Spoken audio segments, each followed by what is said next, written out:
कारण है जितने भी बाबा साहब के कार्यक्रम आयोजन होते हैं तभी बाबा बहुजनों की भीड़ नजर आती है, उसके बाद सब घर जाके सो जाते हैं। देखिए ऐसा नहीं है कि आप तो देख रहे हैं पिछले 2002 से जो है करमबीर बोस जी हो चाहे प्रीति जी हो, हम लोग जो है जब ये स्मारक बना भी नहीं था तब से हम लोग कंटिन्यू जो सतत जो है हम लोग प्रयास करते आ रहे हैं और जिसके फलस्वरूप जो आप देख रहे हैं इतना भव्य स्मारक बना है, ठीक है। जिसमें खामियां हैं, जिसमें 22 प्रतिज्ञाएं नहीं है वो बात अलग है, लेकिन वो 22 प्रतिज्ञा आई थी, लेकिन बहुत सारे लोगों को ये पता भी नहीं कि यहाँ पर 22 प्रतिज्ञा आई थी और साजिशन जो है वो यहाँ से गायब कर दी गई है। दूसरा, यहाँ जो अशोक स्तंभ है, अशोक स्तंभ की जगह जो ना भीमा कोरेगांव स्तंभ आना था और वो आया भी था, वो साजिशन वो भी यहाँ से गायब किया गया। तो यहाँ ऐसा नहीं है कि भी कंटिन्यू जो है मिशनरी साथी जो है यहाँ हर रोज आते हैं और ऐसा नहीं है कि बाबा साहब की विचारधारा पे काम नहीं हो रहा है। आज जो आप परिणाम देख रहे हैं, राजेंद्र पाल गौतम जी ने जो 22 प्रतिज्ञाएं ली, मुझे लगता है कि ये राजेंद्र पाल गौतम जी ने जो है ना बाबा साहब का अनुसरण किया है।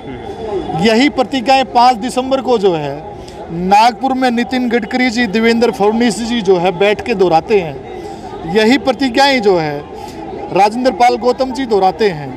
मुझे नहीं लगता ये समानता है देश में जो है। बाबा साहब अम्बेडकर जी समानता की बात करते थे। अगर आपको लगता है राजेंद्र पाल गौतम कल्प्रिट है तो गडकरी और देवेंद्र फडणवीस जी जो वहाँ ऐसे कैसे आराम से बैठे, उनको भी सजा मिली।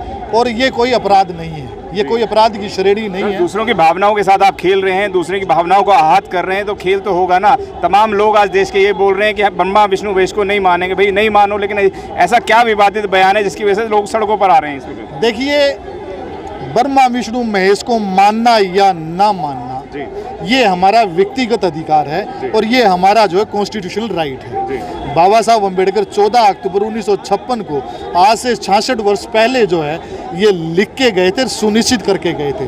अगर हम लोग इनको दोहरा रहे हैं तो हम किसी की भावनाओं को आहत नहीं कर रहे। हमने ये कहा कि हम ब्रह्मा विष्णु महेश को नहीं मानते, हम गौरी गणपति को नहीं मानते, हम कृष्ण राम को नहीं मानते।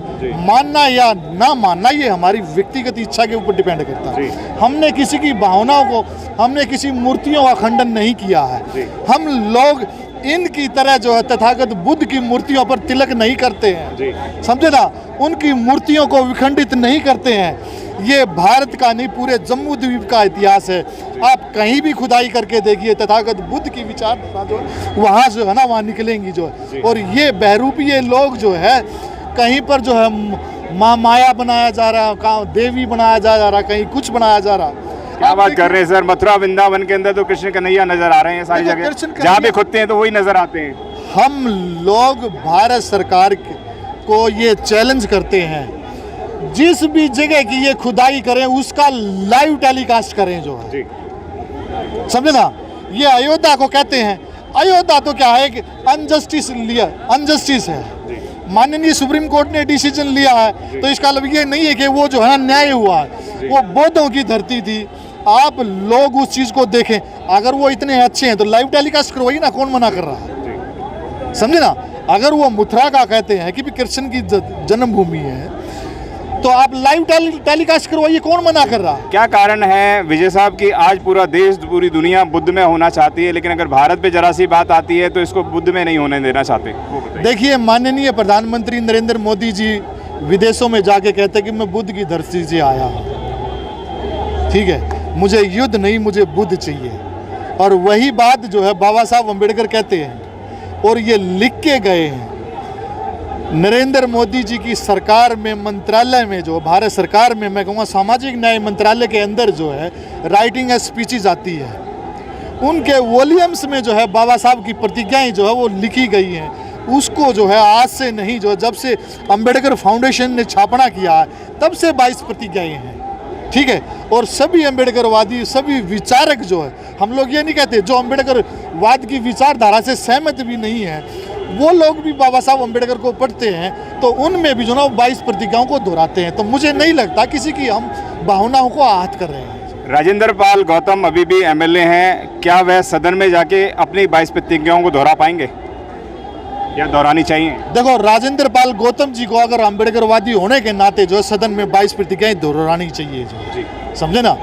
और राजेंद्र पाल जी गौतम जी को ये पता चल गया है, राजेंद्र पाल गौतम जी इस बात को बहुत अच्छी तरह से भली भांति जानते हैं कि राजेंद्र पाल गौतम जी को जो है, जो आम आदमी पार्टी जो है पंजाब में पूरे देश में ये ढिंडोरा पीट रही है कि भगत सिंह और बाबा साहब की विचारधारा पर चलने वाली पार्टी है, वो राजेंद्र पाल गौतम को टिकने नहीं देगी जो है, समझे ना। राजेंद्र पाल गौतम जी आज से नहीं, हमारे पुराने मिशनरी साथी है, समता सैनिक दल के साथी। लोग ये भी कह रहे हैं कि हो सकता है इस बार बड़े पद से नवाज दिया जाए राजेंद्र पाल गौतम जी को। देखिए, राजेंद्र पाल जी बड़े पद के मोहताज नहीं है, समझे ना।